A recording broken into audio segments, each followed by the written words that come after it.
then the Lord kept instructing me to go back and read Ezekiel 1 again, because he was informing me that he had told me all along the day that I would actually conceive my child. And so I went back to read it, and it says that it was in Ezekiel's 30th year, the 5th month of his 30th year, and the 5th day. And the Lord said, now count it from your 30th birthday, the 5th month after your 30th birthday. And that was October 5th, the actual conception date of my son. And I just broke down. Hey, here we are with another episode of No Receipts Equals No Intimate Relationship with me, Destiny Thomas, also known as the Prayerpist. And that is because I conduct online one-on-one sessions with strong friends, kingdom entrepreneurs, and leaders to help them build a more intimate relationship with God, specifically through their prayer life. So it's kind of like therapy for your prayer life, right? But either way, today we're going to be talking about one of my biggest, most craziest receipts I have for God to date.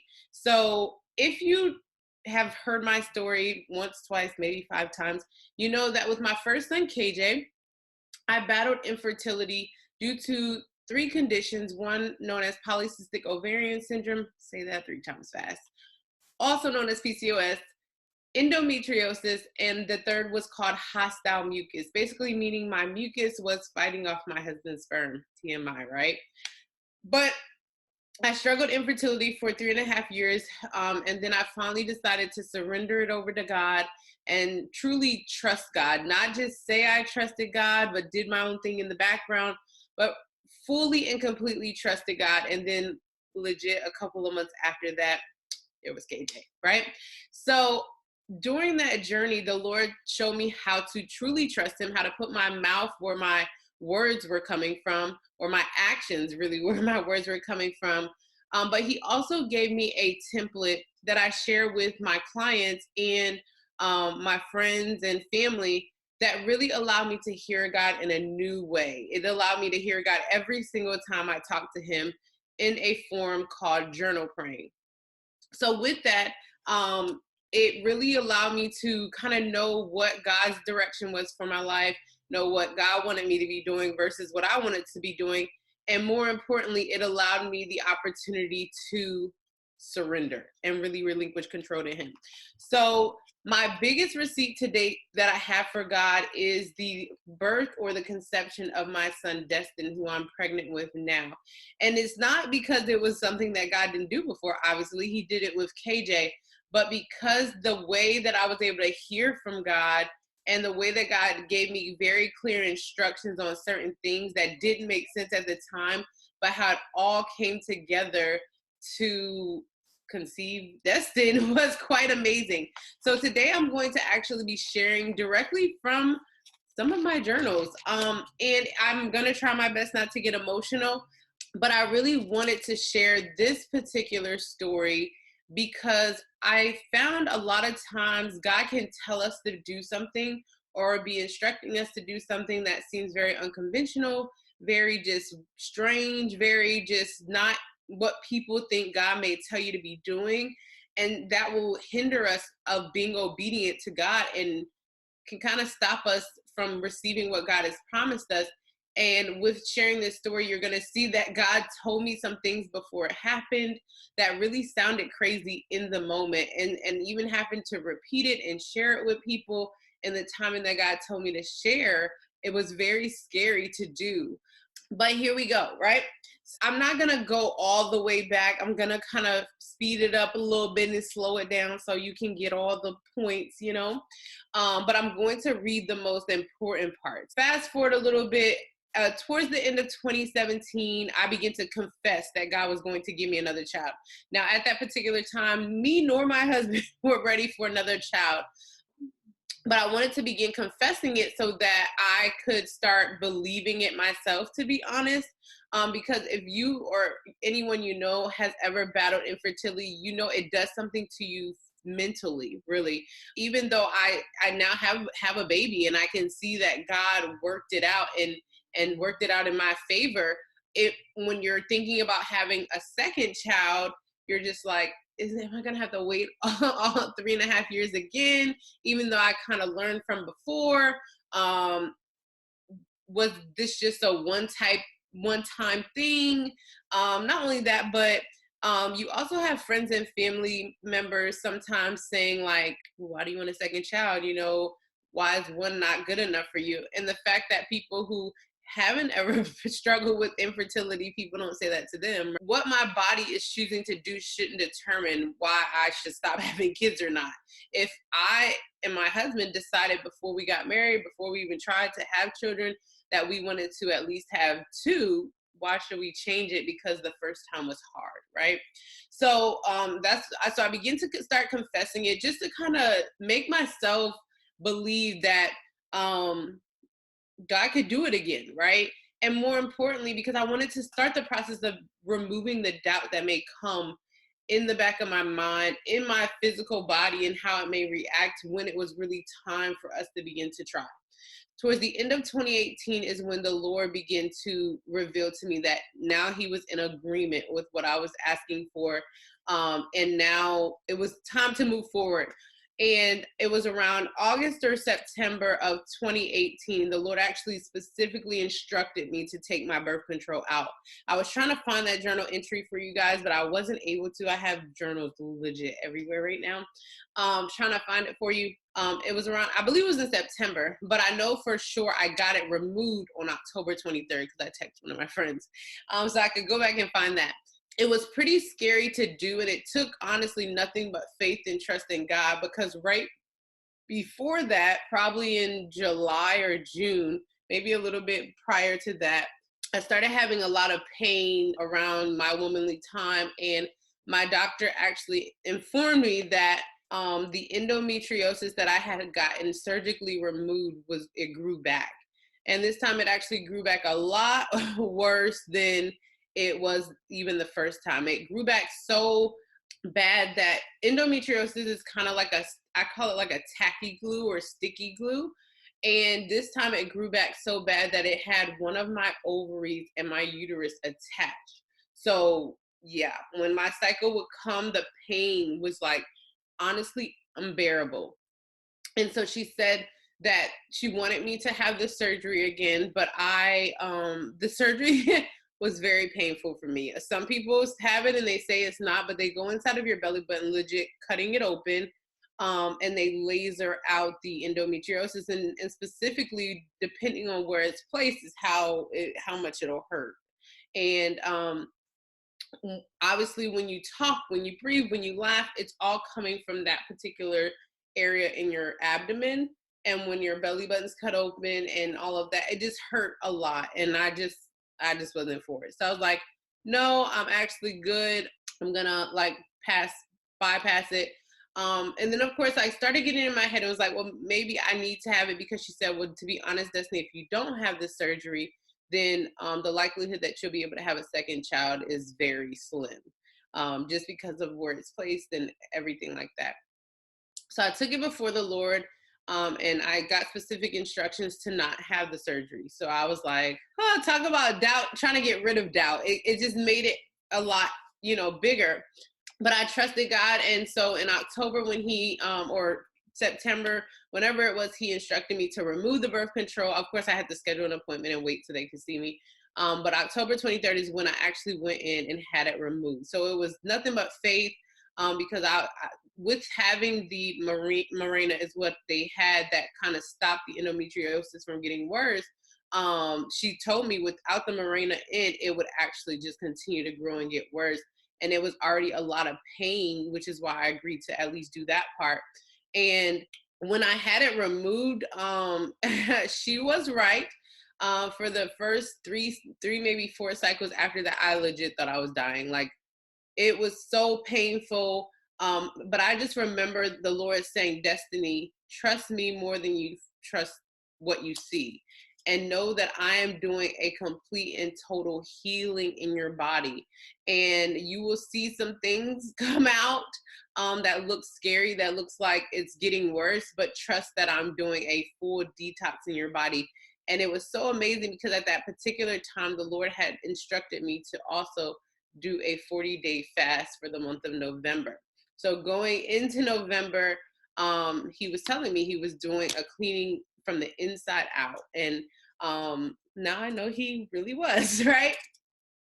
So now we're in November of 2018. At this particular point, I'm doing the fast. When I tell you guys, it was very, very hard. But one thing that the fast showed me was that the strength and power that your mind has is amazing.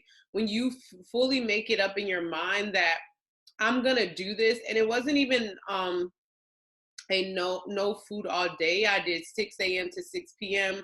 No food, no solid, only liquids. And the liquids I did at that particular time was just water. But it was so hard because I also was doing intermittent fasting for health reasons at the same time. So I only could eat between the hours of 6 and 7:30ish. So after I ate at around that time, I had to mentally prepare my mind to know that, Destiny, you're not going to eat again until 6 p.m. tomorrow, right?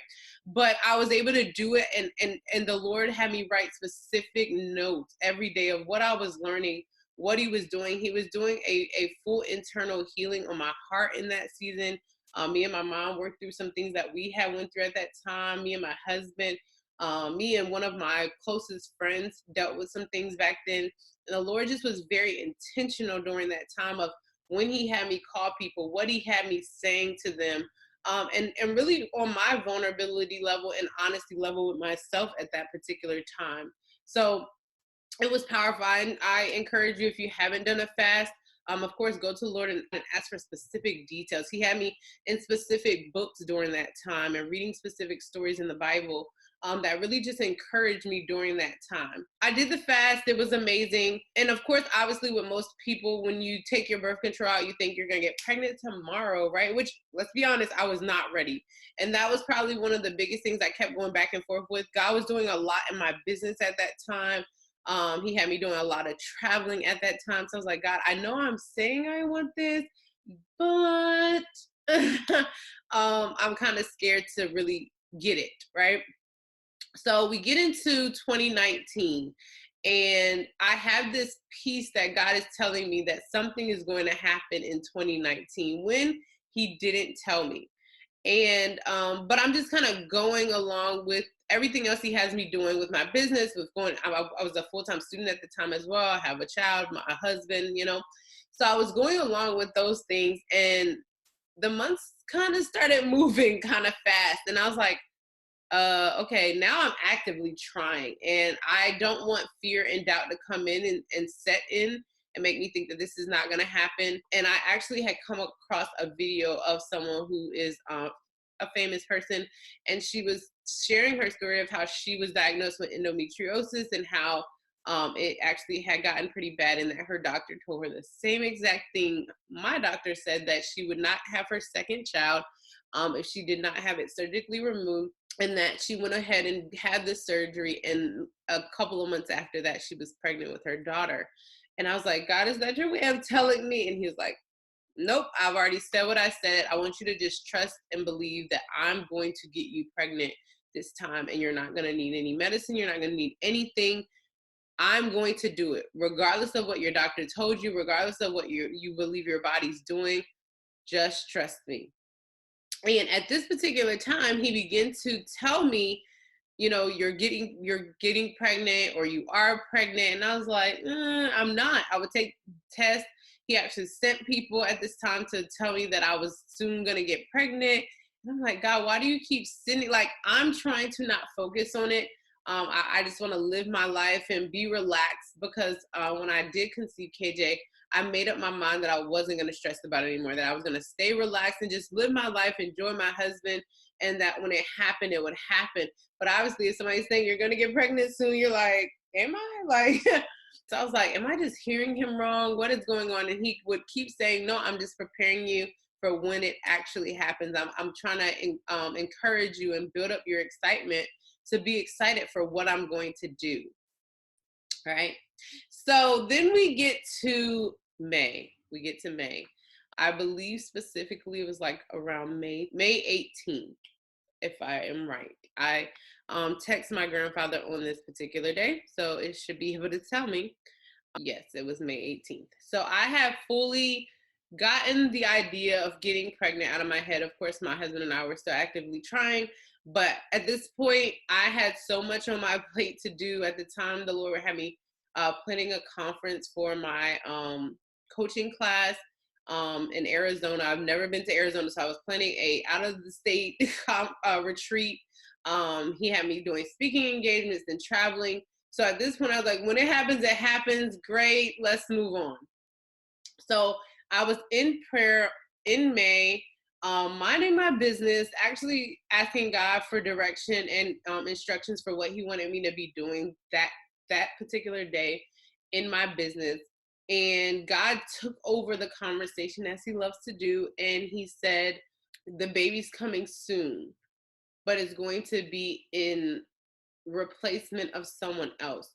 So I was kind of confused because I was like, God, are you telling me that someone's gonna die in order for me to have a baby?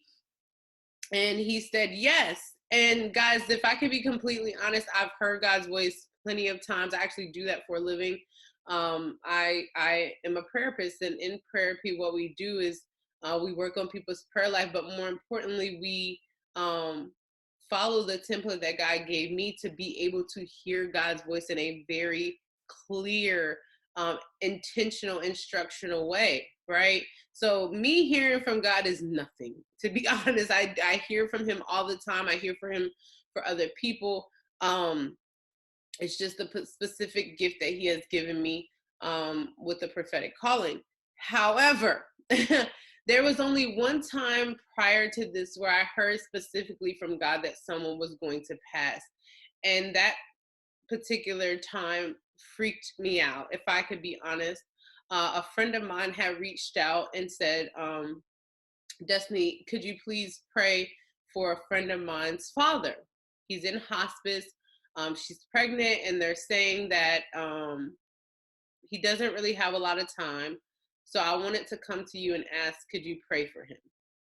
And if you know anything about me, I I don't like to use the word hate, but I hate people who pray people in into heaven or pray people to stay alive when that may not be God's will for them. Of course, God's word says that He's a healer. At Hezekiah, He can extend life and things like that.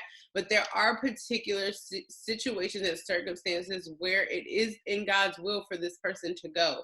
So I always pray, Lord, let your will be done. Lord, I'm praying healing over this person, but give me clarity and direction if that is not what you want for them, right?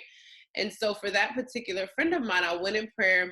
And as I said, my preference is journal praying because I feel like I hear from Him in a different tone, and a more instructional and directional way, not just this is the final answer, but this is what I'm telling you and this is what you need to do moving forward. And He said, I'm releasing him. It's time for him to go. So I had to then reach back out to this friend and give her what I got. And I think what made it even more crazy, and I don't like to use the word crazy with God, but there was really no other way of describing it, was that by that weekend he was gone, right?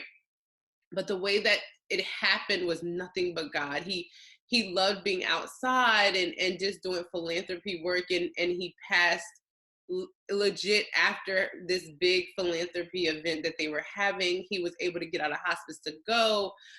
It was just beautiful. And so that was the first time God had told me that someone was passing and that it was in His will for this to happen, right?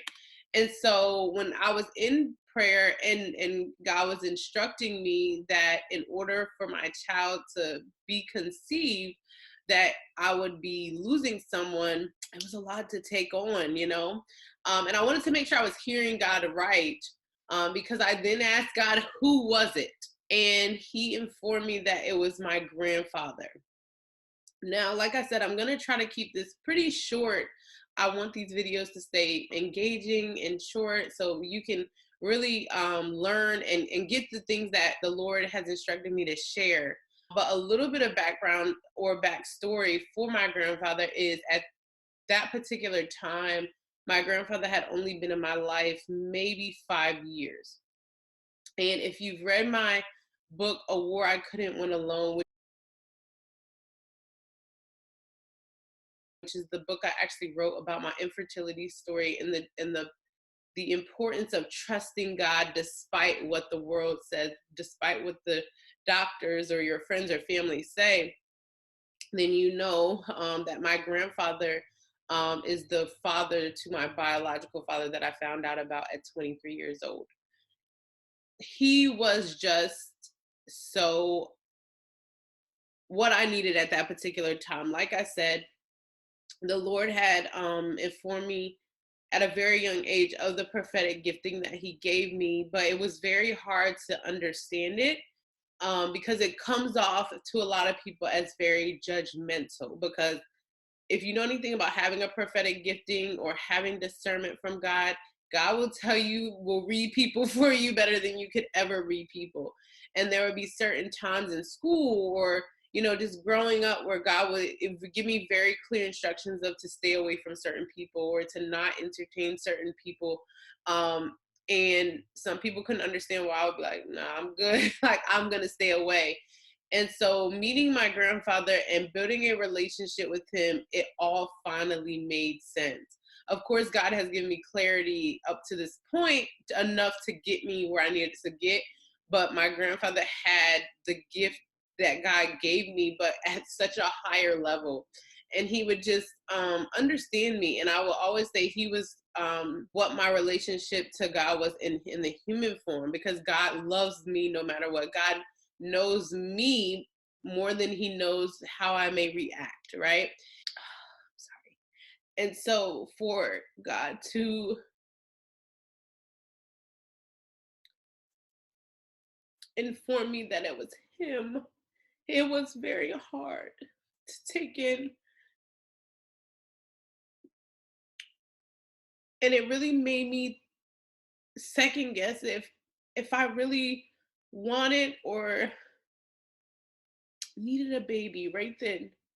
And what made it even worse, because obviously when God told me this, I text my grandfather and I just said, "Hey, how you doing?" And my grandfather had 6 strokes, guys, 6 strokes, like real life strokes, and where most people don't have them and come back from them. And he came back from every single one. Was more mobile than I was, more physically fit than I was. So him being sick wasn't it wasn't something that you'd be like, oh, something's gonna happen. But he had recently went to the hospital and he had a pacemaker, a heart machine. And the day that God informed me of this, I reached out to him. I called him and he didn't answer. And he texted me and he said, "I hope you're coming to visit me soon and coming home." And my grandfather calls my home Pennsylvania. That's where I was born, but I've lived in Virginia majority of my life, but they always just call it home. And I said, "Are you okay? I have intentions of coming in August, but do you need me to get there sooner?" I actually had a speaking engagement very close to home, so I was planning on going to the speaking engagement and then going to see my family. And he said, "Call me." And when he said call me, my heart dropped, because at this particular moment I knew what God had just told me earlier that day. um and I knew that my grandfather was always very positive, very um just very like, God's gonna heal me, I'm good, right? So when he was like, call me, and didn't respond, I knew something was wrong.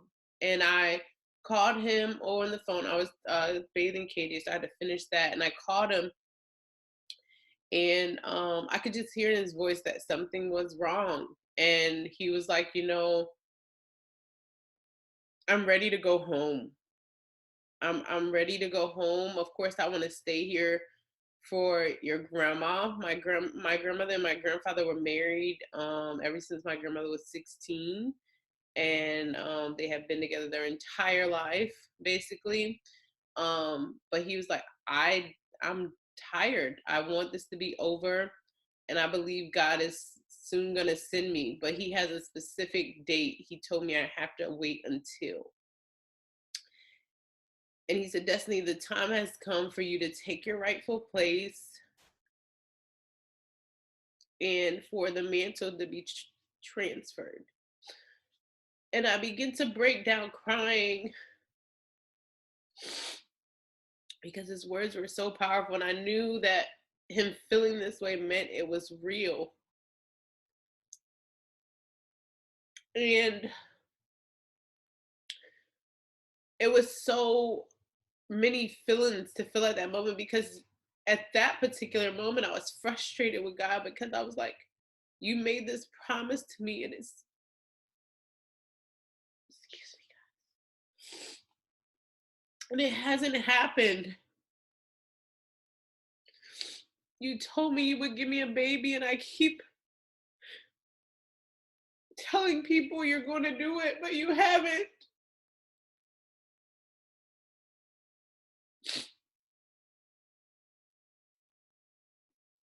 Excuse me. Just for the moment to come. And he's like, I'm ready now. Are you? And so me and my grandfather, we used to pray together in our heavenly language every time we ended the phone call. And when I tell you, it was so powerful. It was like the beautifulest thing ever. And I pray for a living, obviously. I pray for, not for a living, but that's what I do for my career and everything like that. So, but every time he would ask me to pray, I would get so intimidated, and he would say, "Girl, just pray." And we would pray. And so that night we prayed, and it was just so powerful. And so it was every single time. And so the next day I said, you know what? Maybe God's testing me, right? Maybe I don't have to give up my grandfather to have my baby. So I locked myself in one of my prayer rooms that I have in my house. It was actually my office at the time. And I began to pray. And I mean pray so hard. God, if there's any way possible that you want to heal him, God, I speak that right now, God. I ask that you have your way, God, that it be none of me and all of you, God. I pray healing over him, and God, stop me. And I just begin to keep saying over and over again, let my will be done. Let my will be done. This is in my will. It's his time to go. Let my will be done. Let my will be done. And I knew in that moment that he was going to go. Now, God didn't tell me when, in any way, shape, or form. And so I figured that God would allow me to deal with this on my own and just know it for myself and not share it with anyone. But that wouldn't be God. God always gives us a story, a trial where we have to share it with the world or share it with a specific uh, person or people, so that when it happens, when God moves and does something supernatural, they will know it was him and only him. And so at that time, the Lord had me writing a word of the week every single week to my email list. And he instructed me to share what he had just told me with them. I went to go see him because the Lord instructed me that I didn't have time to waste. So I went to see him, and it was so amazing because at the time I was like, God, we just paid the mortgage. Bills are kind of tight right now. And out of nowhere, one of my students said that the Lord placed it upon her heart to just bless me, sow a seed into my life. And it was enough. Sorry, guys. And it was enough to send me to go see him. And actually, it was more than enough to go see him. And I was able to see him. And as I was leaving, we prayed together, and one last tear fell from his face, and I knew that that was the last time I was going to see him. And there were times that came after that that I wanted to go back and see him, and the Lord said I couldn't. He said he wanted me to remember him the way I did. And just based on what my grandmother and them said, he had looked really bad because he couldn't eat and things like that.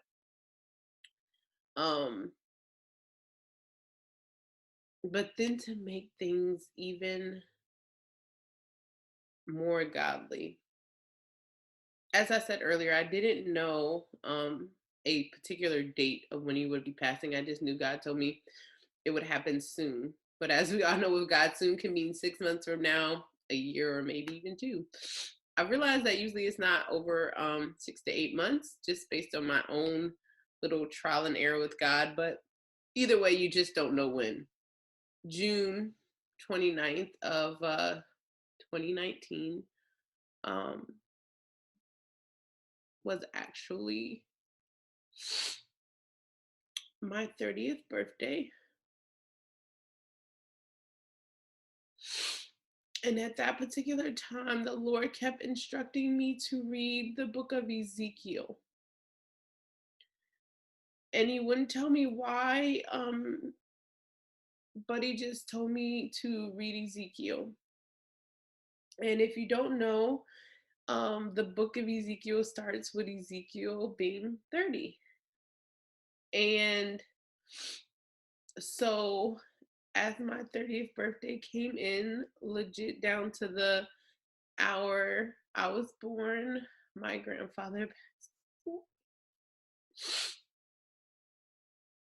And it's sad, obviously, but it's so amazing and beautiful and godlike that God is just so intentional on everything that he does. Because one of the last things my grandfather said to me was that the mantle will be passed, that it's your turn to take over, to cover the family, to be the prayer warrior for the family. And just for it to happen that way, even though it was sad, and I actually found out sitting in the pedicure chair preparing for my birthday, I could find nothing but strength during that day until the end of it, of course. And so, of course, after that happened, and he actually passed, I was like, oh my gosh, what God said really happened. Like, this is crazy. But it was only humanly right that I started saying, does that mean I'm about to get pregnant like tomorrow? And so June was there. It came. I didn't get pregnant. July came and I didn't get pregnant. I mean, when God revealed to me that someone was going to pass, I got so filled with emotions, but I kept hearing the date, like hearing the month August. Obviously now, today, I know that God wasn't telling me I was going to conceive in August. What he was telling me was that I wasn't going to be able to wait until August to go see my grandfather, that it was going to happen prior to August.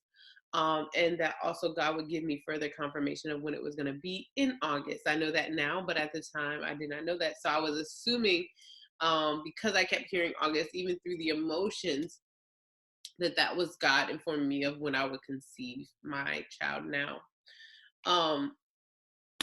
But now I have the entry from August where God informed me.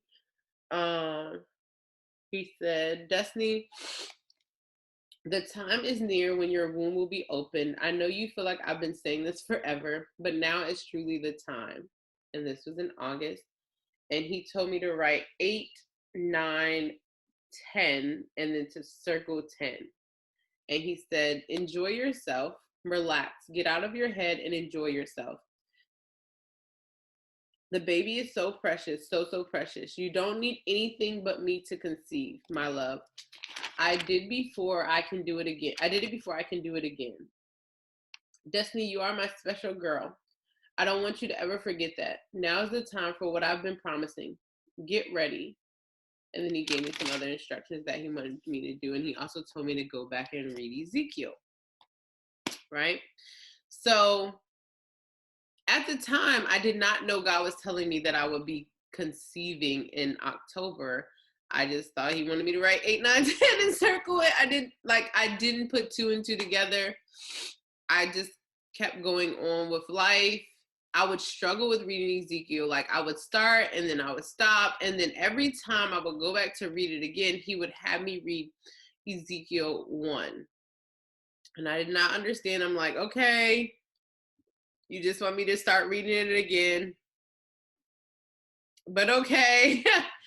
And it wasn't until I finally, so the month of October came. That was the month that the Lord instructed me to host my retreat for my prayer coaching class. So we were there.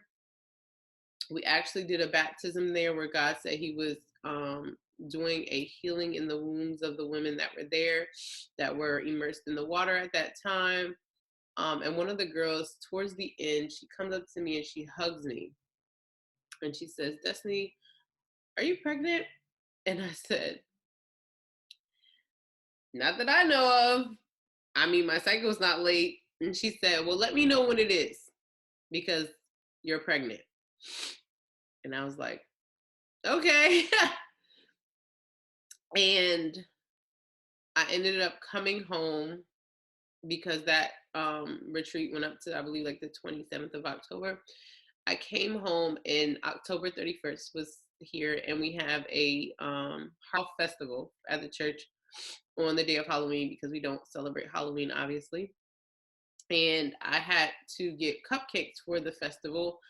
And as I was on my way to the grocery store, I kept hearing the Lord say, but didn't I tell you you would be pregnant by October? And I was like, I don't really remember you telling me that, but yeah, sure. And he said, today's the last day. Get a test. And I said, God, at this point, I'm excited to go to the fall festival. I don't really want to be put down or let down today. At this time, I think I was 1 day late for my cycle, which doesn't really happen, but hey, 1 day is not a lot. And I had just came from traveling and stress and everything with planning that event. So I was like, that's nothing. So I was like, let me at least just wait till Friday. And if I'm late by Friday, I'll take the test then. And he said, do you not trust me? Do you not know the God that you serve? I told you you'd be pregnant by October. Today is the last day of this month. Let me prove myself to you. And I went to get the cupcakes. And I went down the pregnancy test aisle, and I walked and I was like, no, I'm not gonna do it. I'm not gonna spend that money today on the pregnancy test. And I just was like, what the heck? Like at this point, it has 2 tests in it. I'll take one today. If it's negative, I'll take it again on Friday. And I go to church. Now I'm contemplating if I want to take it at church or just wait till I get home that night. And he's like, Destiny, just take the test. And I'm like, okay. And so I go in the bathroom and I take the test. And I'm talking to myself and I'm like, okay, God, please don't let me down again. Like, let this be real.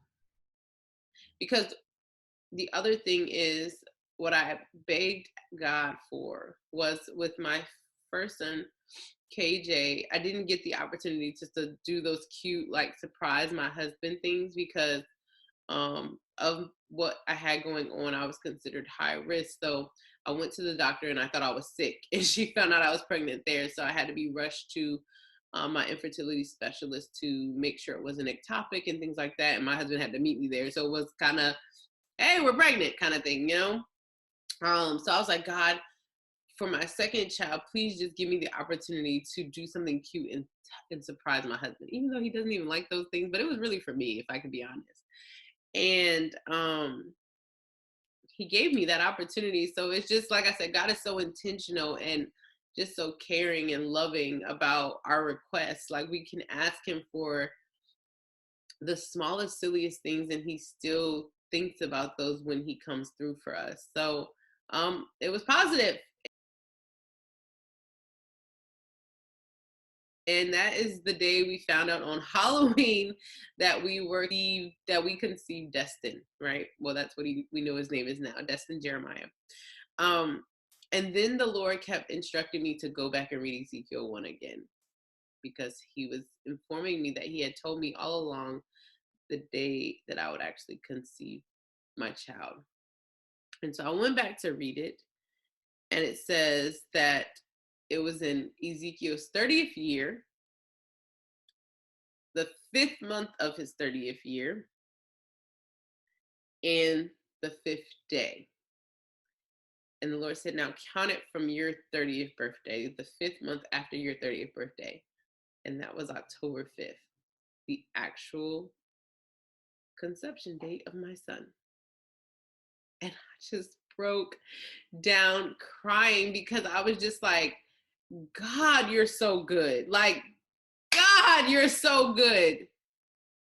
And here I was griping, like, God, why do you want me to read Ezekiel? Like, this book is it's just so many parts that go with it that it was just hard to grasp, because I get lost in like the details and imagery. And if you know the book of Ezekiel, it starts with God revealing himself to Ezekiel through like a vision.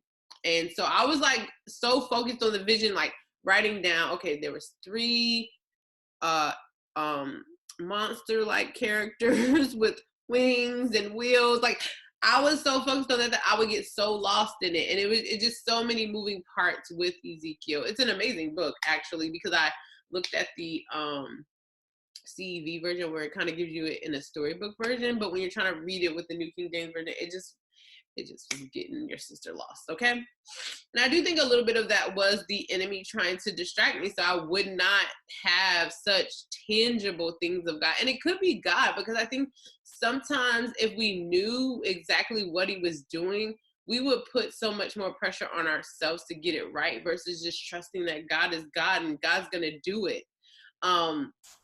But yeah, so that is how Destin Jeremiah Thomas was conceived. And that to date is the biggest, most extreme, extravagant receipt I have for God. But I think more importantly, what I learned from this receipt is that God does things unconventional. He can tell you things that you're just like, did I hear him right? He can want you to do things that just don't really make sense in the moment. But when you get to the end, you're like, your mouth is just wide open and you just don't know what to do. I truly am sorry for all the tears, guys, but I knew this one would be hard, but he kept pressing it upon my heart to share it, to really let people know how he really works, right? So guys, please share in the comments what you got from this episode. What is kind of the biggest, craziest thing God has ever told you to do, or that you've ever seen God do in your life? Be sure to like, subscribe, and hit the notification bell so you are the first to know when the next episode drops with my special guest next week. And I just can't wait to share. Guys, thank you so much for being a part of this. Thank you so much for leaving your comments and sharing this with your friends and family. I truly, truly appreciate you all. And until next time.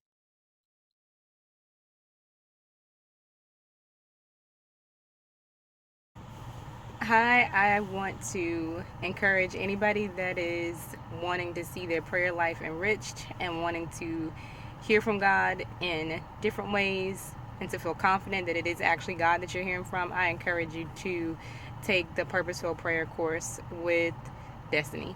It's training, it is community. The one on ones with her are invaluable. You will see your prayer life grow in ways that you never could have imagined.